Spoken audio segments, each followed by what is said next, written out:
Bonjour, je m'appelle Malika et je suis coach de vie. En fait, un coach de vie, c'est quelqu'un qui va vous amener à vous repositionner, vous, dans la société, au sein de votre famille ou de votre travail. En fait, je vais chercher avec vous à pouvoir vous aider à trouver qui vous êtes vraiment. Alors, qui je suis? Ça, c'est une question à 3 cents. Je suis quelqu'un qui, en une vie, on a vécu 50. Je fais partie de ces personnes qui ont bougé tout le temps.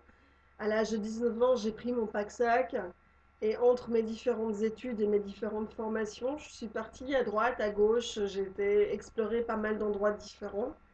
Je suis rentrée en contact avec des cultures différentes, avec des gens qui venaient de tous les horizons. Et à chaque fois que je suis rentrée ensuite chez moi, j'étais juste un petit peu plus forte de toutes les expériences que j'avais vécues précédemment.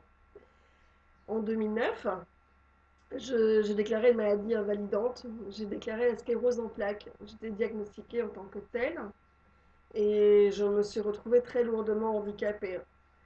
Donc les voyages, le fait de bouger sont devenus des choses qui étaient quasiment improbables. Et ça a été une très très grosse remise en question. Cette remise en question m'a permis, grâce à Internet, de commencer à échanger avec des personnes de tous les horizons. Au lieu de bouger et de voyager, je faisais venir les gens à moi grâce à la magie de l'Internet. Donc cela m'a permis de suivre mon propre parcours initiatique pour faire régresser la maladie. Attention, aujourd'hui je ne suis pas guérie, j'ai toujours la sclérose en plaques, mais j'ai fait régresser la maladie et je vis beaucoup mieux avec celle-ci. Ce qui a été pour moi un élément déclencheur pour devenir coach de vie.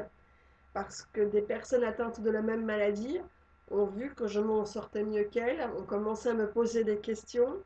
Et donc progressivement, tout ce que j'avais appris, tout ce que j'avais acquis, les rencontres que j'avais faites, les remises en question que j'avais faites, je les ai partagées avec les autres personnes.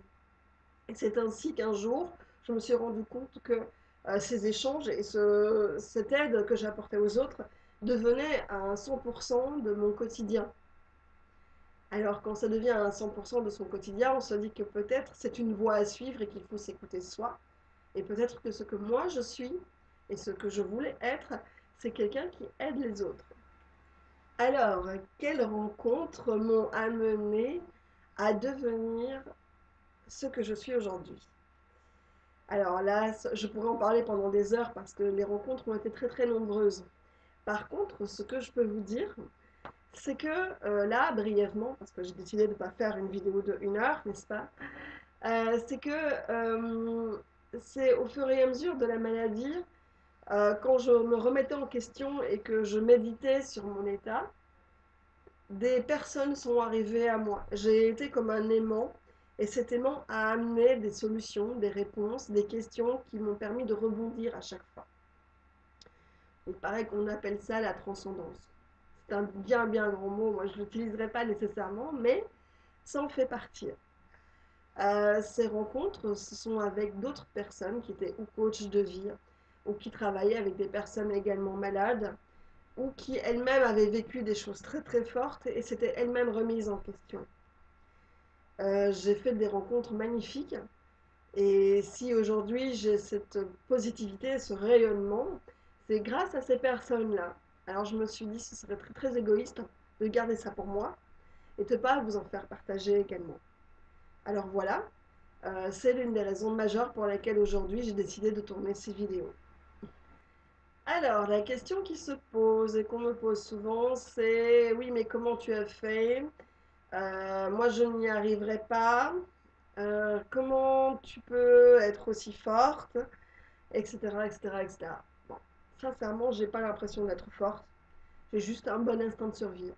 Cet instinct de survie, il peut se déclencher à partir du moment où on veut être soi-même. Donc, j'espère que lorsque nous allons parler dans les prochains débats, le fait de vouloir redevenir soi-même ou trouver qui nous sommes va être une chose importante qui va être votre point de départ. Qui je suis vraiment.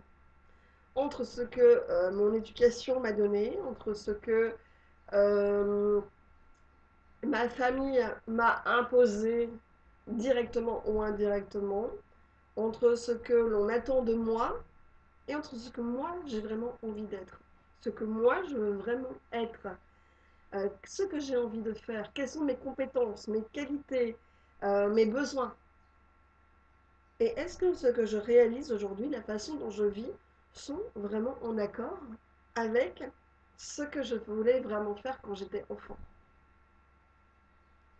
Est-ce que ce que je fais aujourd'hui est vraiment ce que je voulais faire lorsque j'étais enfant? Où sont passés mes rêves d'enfant? Je vais vous laisser méditer sur ça et on se retrouve à tout bientôt pour une prochaine vidéo. Bisous. Ciao, ciao, ciao.